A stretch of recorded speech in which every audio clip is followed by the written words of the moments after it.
for the Chugach Eagle River Advisory Board, specifically with respect to Title 21 revisions. And that I think we could import via code change into the GBOS code provision, even without changing the powers of the service area. But then there's also the land question. And then, so my big question for you was, for all of you, was what's the goal? Like, what are we trying to achieve? And then let's fashion a solution or consider whether we can fashion a solution that achieves that goal. Because I like reading this, I was like, there could be a bunch of different goals here, and I'm not sure exactly what the desired end state goal is. And maybe there's more than one solution getting to the answer of these various opinions, including the question at the bottom about access to legal opinions. And I'm curious about which legal opinions and how we can help rectify that. But talk to me more, I guess, about what the goal is that you'd like to achieve for the service area and for GBOS. I can answer, but actually I'd like to give the other two supervisors in the room the opportunity to address that first. And also my apologies if this has been hashed through 6 times in the past and I'm just catching up to it. So, but for my benefit, if you could talk to me about like, what is the vision that you want to have change about about the service area or about the Board of Supervisors? Do you want to go ahead, please? All right. I think for starters, what we're really interested in is being able to hold land separate from our parks department. We are as well documented in an absolutely critical situation with workforce housing, and the way Heritage Land Bank is set up and the way that they dispose of land, it's not an easy thing to transfer it to us just because we say we want it. We need to be able to request land from them in order to make something happen. Because what's clear right now, abundantly clear, is that free markets, if you will, do not provide workforce housing on their own in a resort environment, and that we can build all the Holton Hills we want to, and we're not going to get any workforce housing out of that, just because of the reality of price points. No fault of anybody's. But is it that you want more control over how the Heritage Land Bank disposes of their land, or is it that you'd like to have it move faster, or is it that you want independent decision-making authority over? Like, help me understand the desire, because we've talked about this a bit, and I know in the last meeting I was part of, we talked about the fact that, like, structurally, the municipality holds all of its land assets centrally, as opposed to, like, we don't have precedent for, like, another service area holding its own title to its own properties. Right. And so I don't know if that's the issue is title to the land, or if it's how you're consulted or how much say you have over the disposal of the land. Like, I guess it would be helpful for me to hear more nuance. Like, what is, yeah. Okay, very good question. A little bit of all of the above. Okay. So one thing we would very much, and Mike, correct me, I know you will if I'm wrong here, but we would very much like to be able to hold land and make decisions about its use. But secondly, there are issues that, again, not the fault of anybody within HLB, but just the structure of it makes it hard to handle our distinct resort environment issues in the way other resorts have. So we've studied what they all do, and we don't have the autonomy to do that. Anything from mandating that any development has to have a certain percentage of workforce housing being one of the big ones. That's been one of the big ones.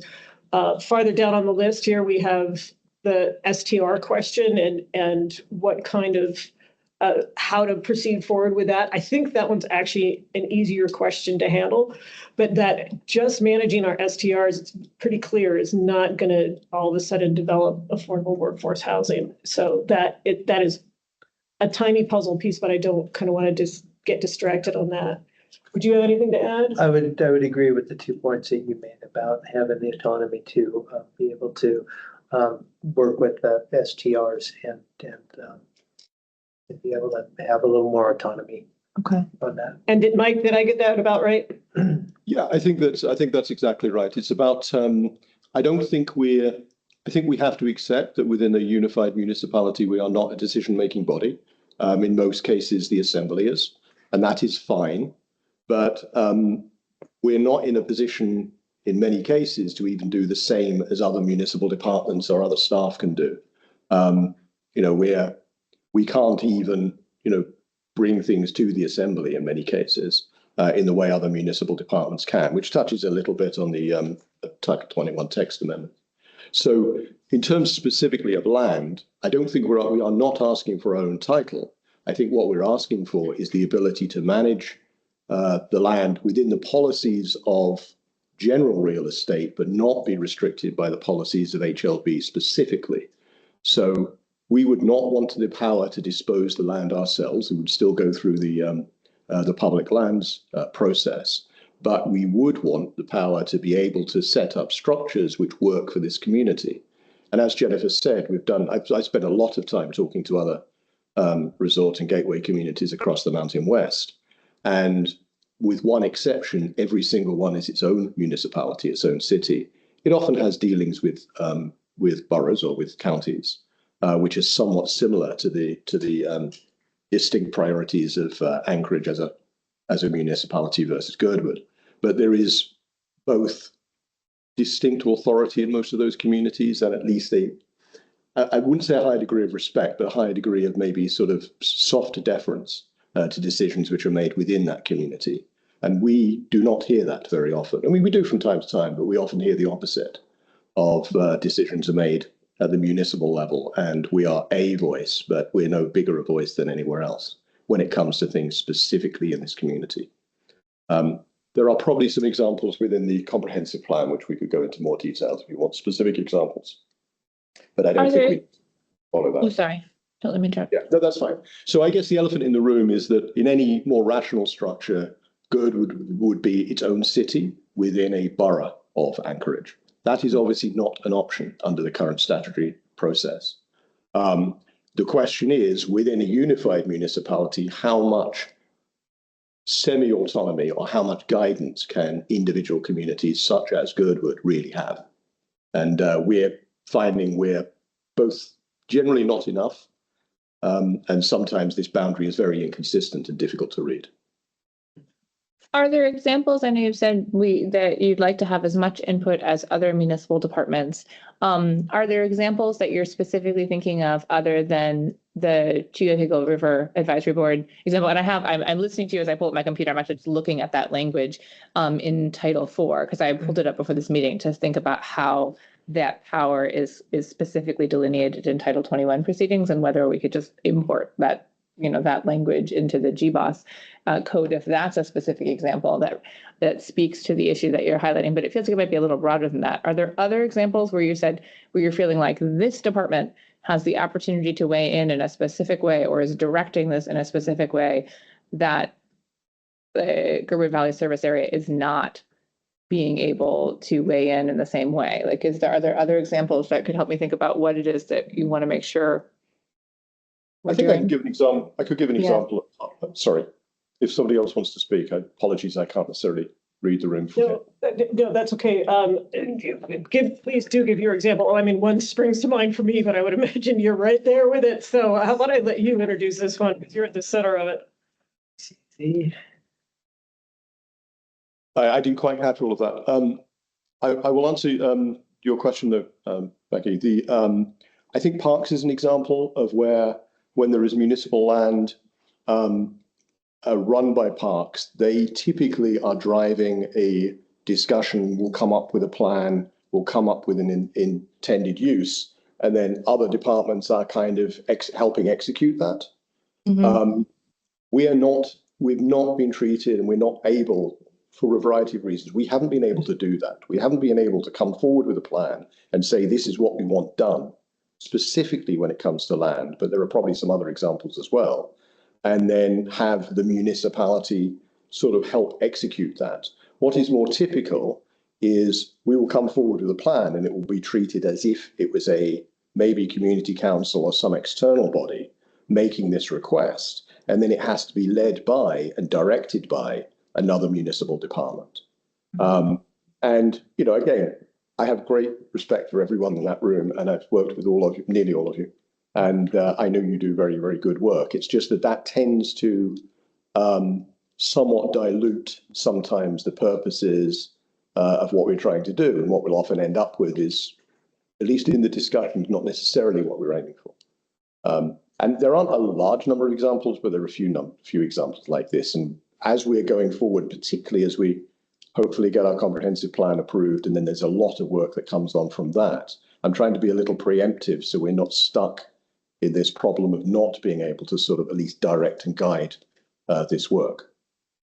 And is that because you feel like there isn't enough staffing specific to the service area, so it ends up being supported by a broader municipal department as opposed to, I'm just trying to think about like the Chubiak Eagle River comparison, where there are Chubiak Eagle River specific parks staffers who work for that the Parks and Rec service area out there. I guess give me a little more of a why there. Do you feel like it's a staffing issue or a staffing capacity issue or something else? I think we have to face the reality that we may need to increase our staff in the future. But I don't think that's the core of the problem up to this point. I think it's been more, so the case of Chubiak Eagle River is interesting because they have their own parks department, or I'm not sure if it's a department or division, but it's a function which sits in the org chart. And we don't when it comes even to parks. And then obviously we have these other services as well in parallel. So we have, 5 services here, maybe 6. Bundled service area as opposed to a stack of different service areas. I feel like was the difference. Right. So I don't think it's necessarily staff numbers themselves. Although I said I think we have to face the reality of we may need to increase our staff if we go down this path. It's more that I think a lot of what we do is seen as external requests too, rather than internal requests. And that sort of approach tends to result in a little bit, not confrontational, but a little bit more of a siloization, I suppose, of the work. We'll make a request, it will go into a municipal department, things will happen and we'll hear the outcome. It's not always that collaborative. Sometimes it is collaborative. It's definitely not directed by us in the way that other things are. Mike, Jennifer. Sorry, go ahead. Could I use the GCP as an example here of the mechanism that Yes. we're under? I mean, you're at the heart of that, but could I give a just nutshell? Please, you'll describe it more succinctly than me. Is that okay, Brian? Yeah, please. No. Okay, all right. So I think a great example of what Mike is talking about is what ended up happening with the Girdwood Comprehensive Plan, which took untold hours and literal tears. There's great stats about the percentage of our population that contributed to this, but suffice it to say an impressive amount. And yet we weren't given the deference of introducing it to the assembly. It was introduced by the planning department, and they didn't understand some of the terms we had used. Now, we had a different understanding of those terms. Some of what we were using maybe was not standard in Alaska, in Anchorage, but had we been the ones introducing, we could have fielded the questions. And so a lot of misunderstandings, I feel, have risen for this. And the process has been more difficult because after all of that community input, a muni department that had nothing to do with us directly introduced our plan and answered the questions about it. Is that fair, Mike? Yeah, that's probably not the way I would have stated it, but I mean, I think that's partly because when we started the process, the service area did not have any powers, and we were told that. So we started it within GBOS as a subcommittee, and then we got the advice that anything related to planning and comprehensive plans was outside of the service area responsibility. So we formed a non-profit, and we pursued it down the non-profit path. Since I believe probably when Prop 7 passed, we probably could have pulled it back inside and maybe followed a different path. But I think there are specific reasons why I think it happened this way, but I think that is a good illustration of the general pattern of being seen as an external constituent and not part of the municipality itself. Mm-hmm. And Quincy, you've opined on this previously, but really through a very narrow lens, right? If I'm remembering your opinion correctly, it was really about transfer of HLB property to the service area, right? Was that it? So that was the focus. Yeah, because it seems to me like my personal take on this is I feel like I'd like to brainstorm a little bit more and think about what the possibilities are, because there are certainly a bunch of like different levers I think we could pull in terms of code tweaks or in terms of, I know again, there's a bunch of different questions here, like, and we could sort of pick apart what each piece is and what we might be able to pull on to make sure that we're, I think, kind of addressing your concerns and speaking to the various nuances here. But it feels like I would love to hear more and brainstorm a little bit more about what if we did, this in code, would that like partially address the concern? Would it do it fully? What if we, made this agreement about how we route legal opinions? Would that like answer the issue? Is it that we need back previous legal opinions were issued that you feel like you did, like the service area hasn't had access to? I feel like I would like a little bit of brainstorming time if it might be possible to do that. I don't know. Okay, Yeah. you want to say something? Yeah. Well, I think also specifically on the comprehensive plan, imagine being treated like a department would have been very upsetting. Like if you had, a meeting and then planning experts comes in and the Girdwood board and the planning board would present to the mayor their ideas and the mayor says, you're right to planning. And then like as a department, the mayor's your boss and the mayor decides what to do. Like, I feel like that would have been a really unsatisfying result for the community too. So it does think like we need to think about the institutional nuances of sort of the balance there. I think that's a very, Yeah. I was going to say, I think Graham makes a very fair point. I think we have had similar experiences with previous plans. So it's not so much the development of the comprehensive plan, it's more again, it's an example of, I think, a more general pattern we see in multiple different areas. And again, I think it's because we have a lot of work coming up, it's something I think we should discuss and see what models we can follow to make it more or less friction. There less friction in that process and make it a smoother process. But I think the bigger picture, I would say, if there's one big theme here, it's that within the structure of a unified municipality, service areas are pretty much the only thing we have. And I think Girdwood is unusual in that we have these multiple services all managed within the same service area and by the same board of supervisors. And we've been pushing up against the sort of constraints of service area, I think, somewhat deliberately over the last several years. And that's brought forward some of these issues. And, we're not going to be we are not an independent entity. We're sitting within the municipality, but often we end up being sort of flipping in these two different positions of both being treated as internal and external. And it's very hard to read how that's going to happen in any particular case, and then what the consequences of those are. So I would really welcome a brainstorming opportunity. I think that's probably the next logical step. Yeah, that was going to be my ask, Mike, is if maybe I could ask for time with you and whoever else, or maybe you and Brianna, or whoever else is sort of the right subset that doesn't run afoul of the Open Meetings Act. Or we could notice it as a brainstorm if we wanted to have a broader meeting. But I would love to have a conversation just to toss ideas around and think about what, if we did X, how far would that go toward addressing the questions and concerns that GBOS has had?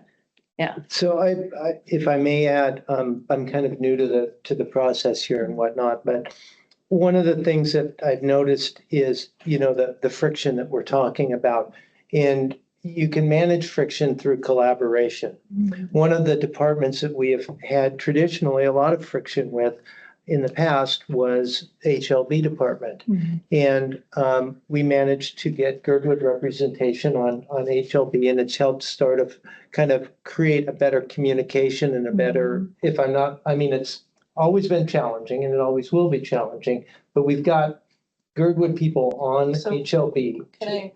We are by code required to have a Girdwood resident on our commission. So it's not representative, they're advisory board, they're not advisory, but they are a resident of Girdwood. But we do not have representatives like the assembly does. Correct. But we don't have that line of communication with any other departments.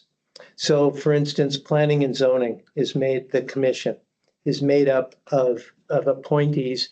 No one there has roots in Girdwood. Yeah. Now there is one member that does have a place in Girdwood, but again, if we have better access to communication to a lot of these departments, I think that it will foster collaboration as opposed to some conflict in there. I hope that wasn't out of place. I mean, it's not, how the longstanding departments. issue that our advisory board, like Tiffany and I are the points of contact for Heritage Land Bank, not our commissioners. Like the day-to-day management of HLB falls to us. Their job is to look at recommendation or to look at resolutions and then make recommendations and then the work plan process. And we've repeatedly had conversations about the word representative versus resident, because representative implies that their role is larger than it is. And there's 7 seats. Currently we have a vacant seat. So there's 6 people, but whether it's Girdwood, Eagle River, Chugiak, the property out on the west end, they all vote on it and they all discuss it. The thing that the Girdwood resident brings is a knowledge of that property because they're more likely to have been there and they live there. But they are not, the word representative just is really, it implies something that I don't, Anyway, I that's, don't want to put that pressure on our Girdwood resident because that's not the role that he signed up for. I wasn't suggesting that. I'm just using that as an example. Okay. Just using But it as an example. It is a If I great can- structural example, considering that HLB holds more than half of your holdings, I believe, or Girdwood land. So only having one representative, one Girdwood resident on the advisory board is ridiculous. It's ridiculous. And I don't think that it was envisioned at the time Heritage Land Bank was set up that we would end up in such a situation in which Girdwood's economy would be so divergent from Anchorage's, but that's the fundamental issue that over time, as it's grown into a world-class resort and destination, it has all the same issues that world-class resorts and destinations have around the United States. As Mike said, he's done a ton of work on this. Most of what Girdwood has been saying we're not saying we're unique compared to any of those resorts. We have exactly the same problems they have, but we are hampered in what we can do about them. And it is going to ultimately hamper that economic growth and hamper the benefit Anchorage gets if we can't find a way to some solutions. And the only way we've been able to see is having some autonomy or at least a bigger voice at the table. Because right now, what keeps happening is we keep being told that the sense is that either we don't understand the quote unquote greater good, or we don't understand the Anchorage economy, and our feeling is, well, fine, but please listen to our voice about the Girdwood economy. And our workforce issues, I understand that for Anchorage, you build more housing and it's the tide on which all boats rise kind of thing. It just simply does not work in an environment where you have fewer than over 90% of your condos not being occupied full time. So you can build all the condos you want and we don't get housing. And that's not true in Anchorage. It's just, you just don't have that. So we have to be able to find a way to have more voice or to collaboratively grow our economy and Anchorage's economy. Is that fair enough, Mike? I think that's very well said. Yeah. So I think this tension is, just to go back a little and summarize what I think we're saying. There are good collaborative relationships being formed. And I think even at the moment, especially with the new administration, and we have had good collaboration in the past, but I think a degree of perhaps a better formality around this and more clarity on where the limits actually are of what we can and cannot do. And we will obviously want to push it to the extent that we can make sure that what happens in Girdwood benefits Girdwood. And we know that the ultimate decision-making power in the current structure does not lie with us, but we would like to have, the appropriate level of say and direction in these things. So I really would look forward to having a brainstorming session with you. I think it's important we bring these things out. I didn't expect a resolution today, but this is really just an introduction to, or a more detailed introduction to this topic, which I think will last us definitely several months or years. Yeah.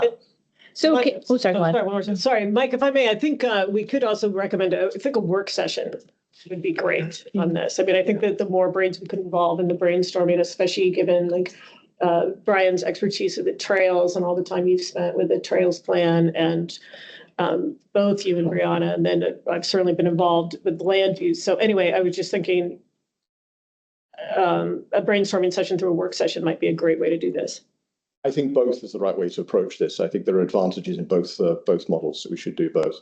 We should set up a work session in the future, but I think brainstorming would be good to sort of get a sense of what specific things can come out of the work session. I think the work session has to have a set of deliverables, and that might require at least some discussion beforehand. I think that's right, Mike. I think it'd be good to have a little bit more time to just toss ideas around, and then we could come with a menu of ideas to a work session for further consideration. Because I think then that might be able to structure the conversation around, like, these are the potential levers that could reasonably be pulled within the scope of the law, and what would require a code change, what would require a going out for another ballot proposition, et cetera. Like, what are the things that could be done? Should I follow up with you, Mike, to talk about kind of scheduling and timing? Does that make sense? Yes, and Kyle Okay. and Margaret as well, please. Okay, I will send a note to can we- you. and Before we Kyle finish and this Margaret. topic, can we just touch on the legal opinion question as well? The three I'm aware of are one from planning, I believe, with the previous director, which was about whether GBOS counted as municipal staff for initiating a text amendment. And again, I've only heard a summary of what the conclusion was. I haven't seen the opinion. One was with the municipal ombudsman last year about the status of our committees and Open Meetings Act. And again, I haven't seen that. And I think the third one may not have reached legal opinion, but it was, I believe, a discussion with HLB director about the land questions. And again, I think it would be helpful if we could understand more details. And obviously, we can accept these in executive session if necessary, because they are internal legal discussions. I'm just wondering if can we do something? Can we sort of set a process now, or is that something that will also require further discussion? Lindsay, can you speak to that? I know I felt like you had the previous concern, right, was about having opinions requested by a single staff point of contact as opposed to from members of boards and of like individually, right? Or help me understand the previous. Concern in the past, so that if you want to be in parity with the rest of the departments, all of their requests have to get funneled through the department director, so that we're making sure we're not getting like requests from this member, which conflicts with this member, and just having a unified voice come to legal with the request. Does that make sense? Should it come through Kyle then? Like, if Kyle says, I would like to receive all of the opinions from the last, I don't know, several years impacting the Girdwood Valley service area, like, yeah. A separate issue we've had in the past is when we're providing legal advice to like the Planning and Zoning Commission or the Planning Board or something like that. We try to funnel those through the planning department because the planning department staffs those officials and staffs those boards, and we want everything to flow through them. I've had my legal opinions just get disseminated to the general public, and don't love that feeling. I've had them come up in Alaska Supreme Court cases. I remember that one, Yeah. So I just like there to be like a process and a centralized person that they're coming through, and usually we pick a department head for that. So if Kyle is willing to take on that role, I would be comfortable with that. We can all say yes on his behalf. He's been nominated. So we were just saying that when it comes to either requesting legal opinions or receiving information about legal opinions relating to GBOS or GVSA, you should be the staff point of contact. Okay. And then if you think it should be disseminated to us, we can do that in executive session or something else. Okay. Okay. Yep. I've done that in the past. So that's a problem. Yeah.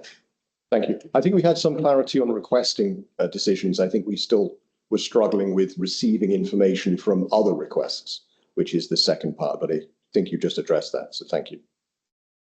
Okay. I really appreciate this discussion. It took a little longer than perhaps we scheduled for, but I think this has been very valuable. I look forward to the follow-up. Let's move on to number 2, which I think should be a fairly quick process. Mechanism for STR regulation. So there's I think generally we've been told, my understanding is there are 2 ways of doing things when it comes to getting ordinances in there. If it's a pure Title 21 issue, we can approach the planning department and work with them, or they can initiate something on our behalf now. Hopefully in the future we could initiate. Or we can go directly to assembly members and have something generated through the legislative process. STR regulation is interesting because there's a couple of different ways of doing this. One of them might be entirely within Title 21, others are a mixture. So I've had some initial discussion with the planning director, and I think we're going to have a discussion more generally about things that follow on from the comprehensive plan once that's approved or adopted. But I think that there is a lot of pressure to start moving on short-term rentals sooner, at least start the process. So we'd just like some advice on the sort of most efficient way of doing this, whether we should take a purely assembly approach or whether we should work with the planning department now. And if it's broader than just Title 21, how do we go about this process? This is Melissa Babb with the planning department. I think that if you did decide to approach an assembly member with this, we could work in collaboration with the assembly and create in writing the changes.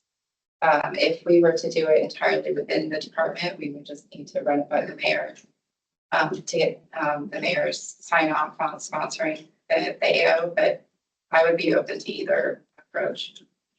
And I may be doltishly catching up to this, so I apologize if this is a question that's been answered already, but I understand I feel like we have a couple different pieces percolating in the short-term rental space, right? We have the question about the legality of the current ordinance and whether it needs to be changed, right? And then we have a question about further or different regulation, correct? Am I thinking about this correctly, that we have a couple different pieces? Okay. That's the way I understand it. Yeah, so and I was catching up today to the question of I remember the question of do we need to amend the current code, because the current code and where are we on? I think that's with legal, right, Quincy? Can you speak to that? Legal. Okay. We owe you an answer. Okay. We are getting to it. And then that will result in do we need to change the current code and then potentially consider something that looks more like the registration process that I understand was proposed a few years ago and vetoed? Would that be the alternative fallback? I think that's one of the things that Mike was just talking about. There are several ways to approach it. Yeah. One of them could be entirely a code change that creates a new use. Uh-huh.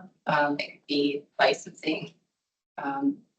So then there's the fix what we have right now and using the tool that we used previously, or there's like, what is the drawing board for something new that might be a different flavor of short-term rental regulation? Am I capturing that correctly? Okay. All right. Got it. Yeah.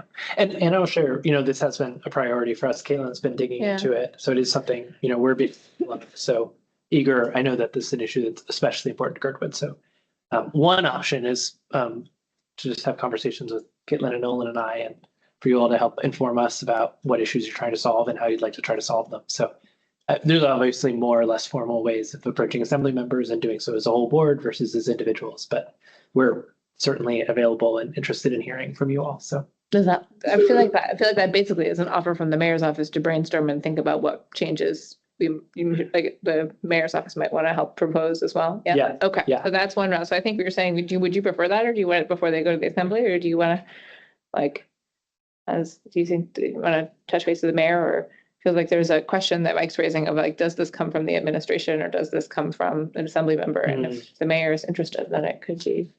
Yeah, I mean, I think initiative. that's a good question. I think the mayor is, I can say, she knows how important the issue is to Girdwood. Yeah. She's, a big Girdwood fan. So, but I don't know, I think the risk for you all of coming just to us is in terms of lots of Title 21 moving pieces right now. So it would be sort of how high it ends up in the priority queue versus getting an assembly sponsor. You might be their number one priority. Yeah, That is absolutely true. Yeah. that's fair. So timing wise, it may be more efficient for a new piece of legislation. And then what's the timing from legal in terms of how do we fix our current legislation?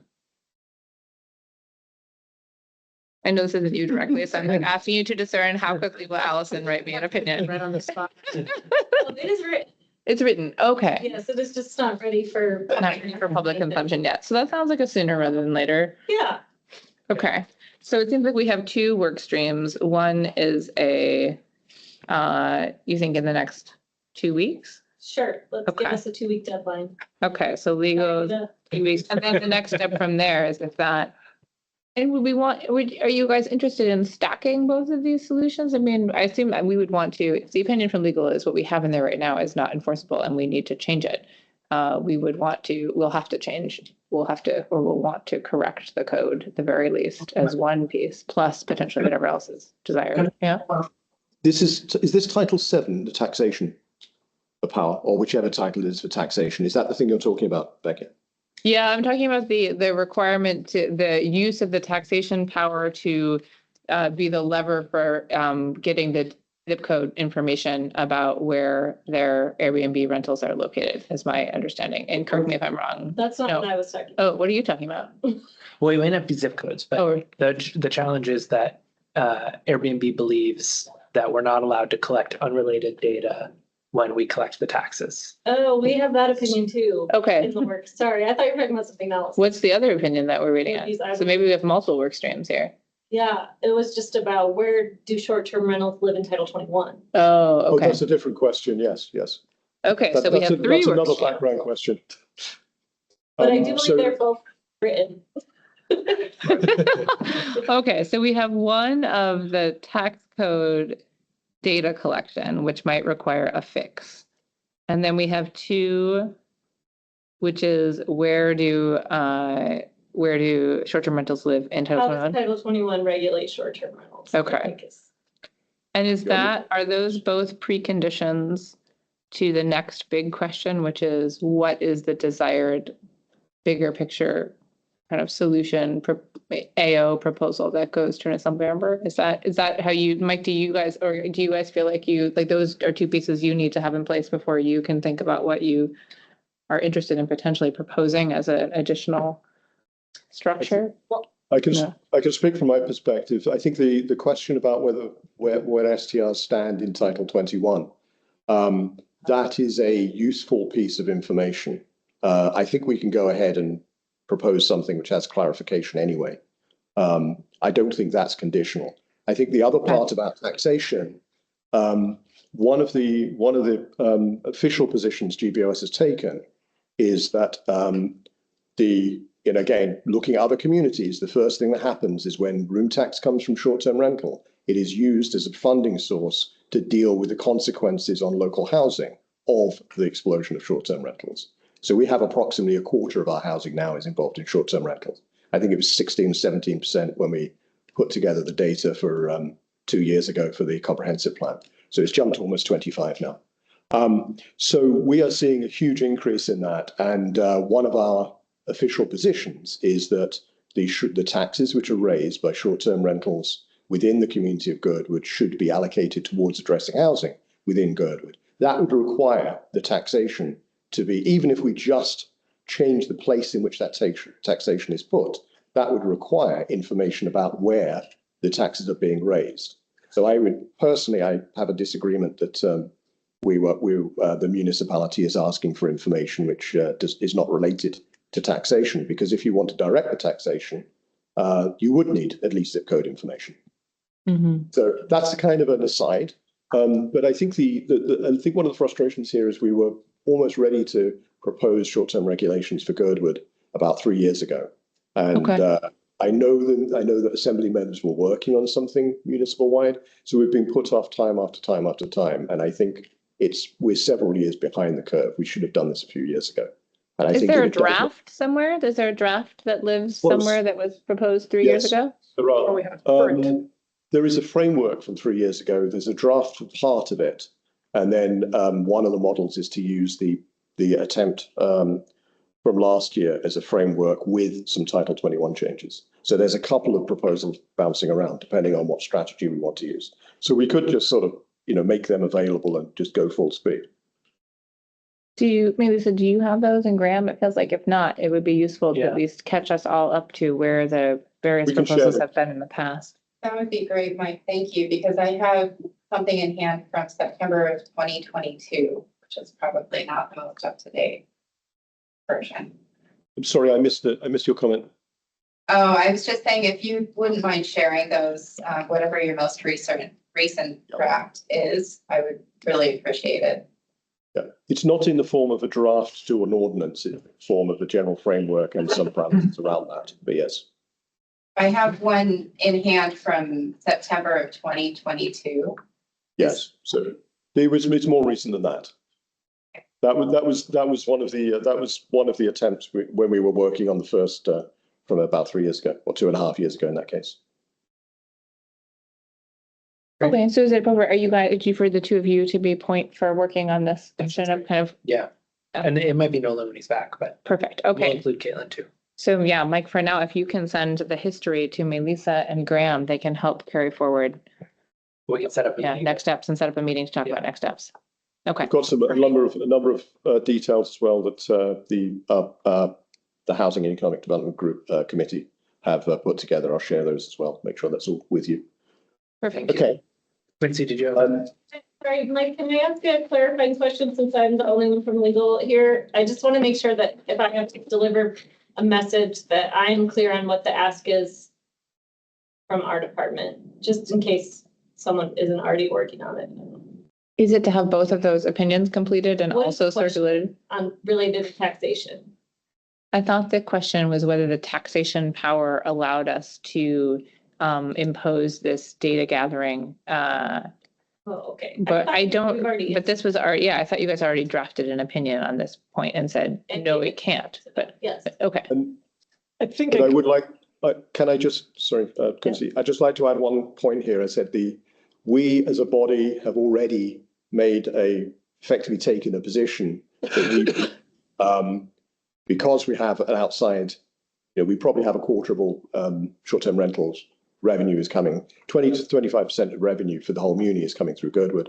And we have a very high impact of short-term rentals. Every other community, again, across the Mountain West with these problems, use that funding source as a way to address housing costs and housing availability.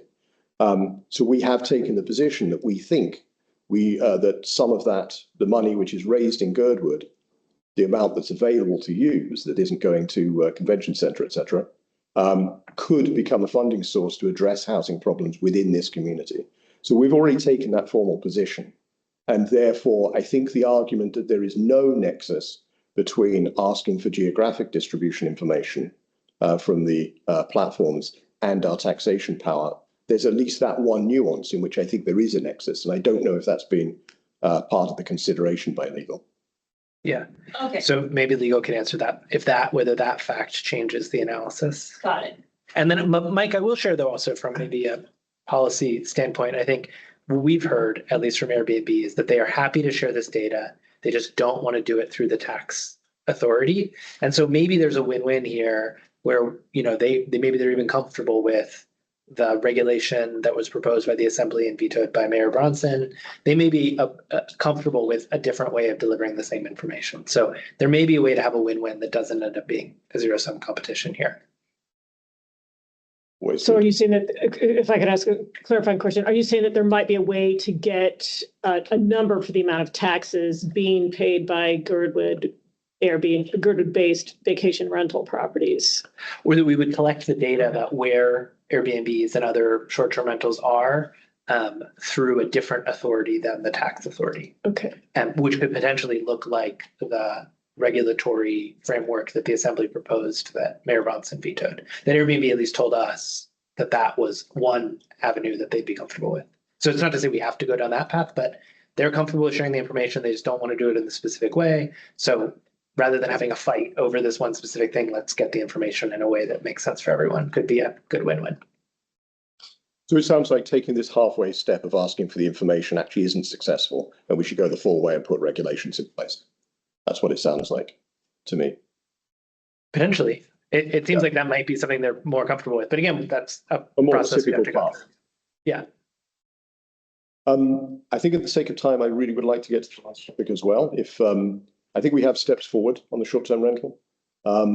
So if everyone's okay with that. Sorry, Mike, can I ask? Yeah, please go Can I ask ahead. one other question?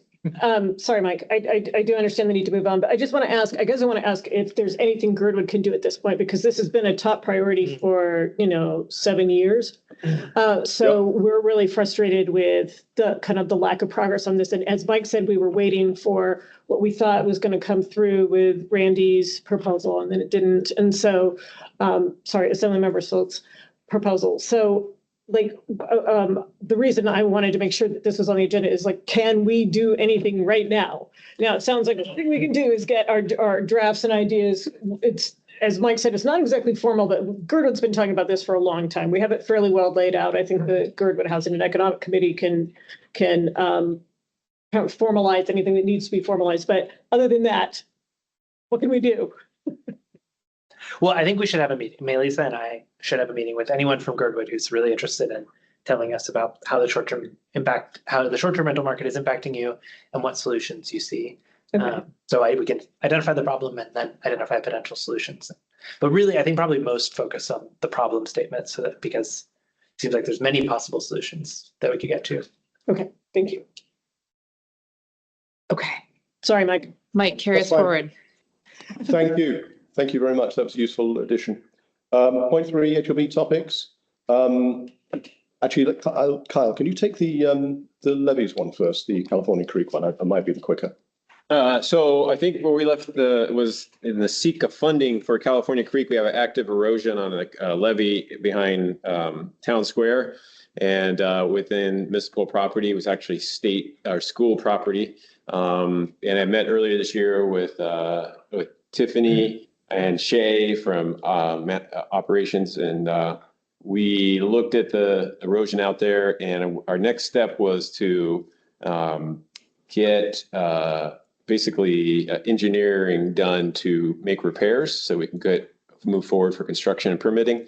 But I think we have a funding issue that we ran into. Do you want to talk to that at all, where we might stand with that, if we found funding, or we're still in the seek for funding? The problem is that this is outside of the service area, so it's not directly tied to our roads. It's not a park parcel, so we're restricted from using tax funds in this location. Yeah, thank you. Tiffany Briggs, Real Estate Department. I would actually like to maybe get legal or Becky's opinion as well, as who can we tap for funding outside of the real estate department. ASD said that they didn't feel like they were the responsible party. Like Kyle mentioned, this land is currently under the management authority of the Anchorage School District. It is MOA general land though. So is there some place that we can go for funding for this, or is it just something that we need to ask in first quarter, or is any suggestions for that?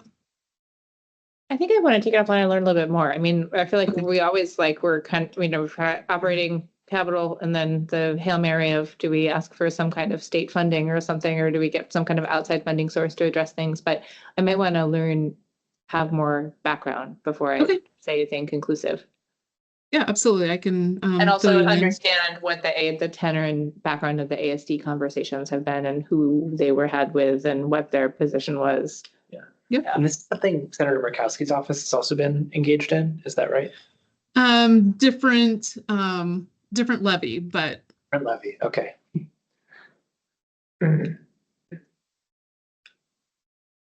Yeah, so it sounds like this is the interaction between the school district, the MOA, the service area, and real estate in general, and that's it. So maybe, Tiffany, we can follow up and have a quick touch base about this. That'd be perfect. Yep, sounds good. Okay. Is there anything more to add on that issue? Not from us. Our side. Okay, so the other thing was the industrial park next steps.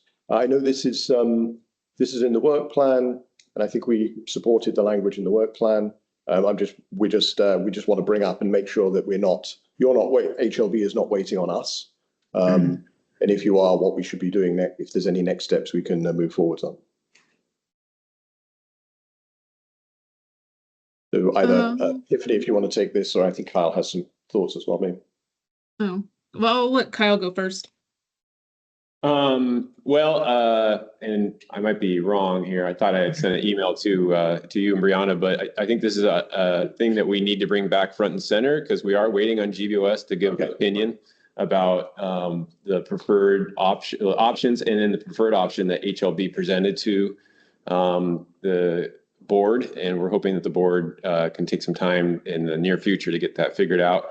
As I stated in my email to you, it was more than prevalent here after the last windstorm that we had really difficult time trying to find a woodlot down there. Emma did a great job this week finding us a location, but then the snow came and people can't get to their wood that they want to shred anymore. So we're going to probably do something in the spring. But just really for the service area aspect, we need to get something established sooner than later so that we can get the fire department and the Parks and Rec and the street maintenance on a lot that's sustainable. So I think that's where we stand. We're waiting for GBOS to give us their opinion on what HLB came up with. Okay, so from the HLB perspective, can you act without the work plan being approved? Is that going to make any difference, or can we just go ahead with this item now? No, you can just go ahead with the item now. We'll Okay. leave the language as it is. I think that leaves room for getting information from GBOS, so. Okay, thank you. So this was a good reminder to us to act then, which is fine. Perfect. The administration is off the hook for now. Whew. Okay, were there any other related topics? If not, we will go to public comment. I don't know if we have any public in the meeting. Persons offering public comment state their name, general location, limited 3 minutes per person. I'm not seeing anyone. In that case, Wait, Mike, hold on. Connie Shimura is here, Mike, and I think she would like to say yeah, something. sure, absolutely. Obviously, I can't see from here. Sorry. And Please go ahead. it's my fault Connie's here, Right. so I should take credit for that. Well, thank you, Graham. Would you come up to the mic, Connie? You can- Hello and welcome. I think we can pick you up from there, say something and make sure they can hear you, I would say. Thank you. I just wanted to give you a little update on where we are as far as Holton Hills is concerned. I've spoken to a couple of you in the last few weeks. We have a final draft of the preliminary plat for phase 1 of Holton Hills. It is currently being reviewed by our planner and surveyor, our engineer of record for the project, and our wetlands consultant as well. Once we have finalized it, which includes actually topo for each one of the lots that we are creating. And according to PUD, we also are required to provide some footprints for buildings that are proposed. We will then be having a pre-application meeting with the planning department to finalize any concerns that they might have before we schedule the community meeting. And then after that, we will be making our application to the Planning and Zoning Commission. Thank you. If you don't mind, could I just ask a question? It's still intended to be a planned unit development. Yes, it's a planned unit development with a conditional use overlay. Thank you so much. Great. Appreciate that. Thank you. And I- if there and are I no would say- other, sorry. I was going to say, Go Mike, I asked Connie to be here because I know the Girdwood community has been eager for information about Holton Hills. I wonder, does it make sense? How would the Board of Supervisors would you like Connie to keep coming back to meetings? Would you like her to be on the agenda, or how would you like to do that? It would be, we have sort of standing reports, and we have been inviting people for major developments to have the opportunity to speak at a GBOS meeting during the report phase. We would definitely love to. I think we would like to offer that opportunity to Connie as well in the future. We actually have a meeting tonight. That might be too soon, but maybe next month if that works. Is there a date? Yeah, I can't remember which date we have. We will share that. Perfect. Would you like her to come to this meeting or a different meeting? That sounds like that's a different meeting. That's like actual Yeah. public. This is just a conversation with the administration. Yeah. Great. Yeah. It's We were talking February about 20. GBOS meetings. Sorry, Mike, it is February 24th, our next meeting at 7 o'clock on Monday. But I think, I mean, personally, I would say that any information is good information. It's not the 17th? We're doing the 4th? No, because of the holiday. I've gotten pushed back. Oh. Well, I will not be available on the 24th because it will be my birthday. Oh, no. But otherwise, I'm happy to attend. We will be, once we have presented to the our preliminary plan to the planning department, we will be reactivating our website so that keeping everybody informed of what is going on and what the next steps are. Thank you, Connie. Okay, thank you very much. I'm assuming there's no more public comment. I'd like to thank everyone for very productive and could have been difficult, but I think it's been really, really helpful to go through these discussions today. So thank you, everybody, for your participation. If there are no other general comments, I would entertain a move to adjourn. Move to adjourn. Second. Thank you Thank you, very Mike. much. Thanks, everybody. Thank you. Thanks. Thank you. I interrupted you accidentally. I'm sorry. Oh, no worries. Sometimes if I haven't thought. No, I don't even know what you're saying. Thank you.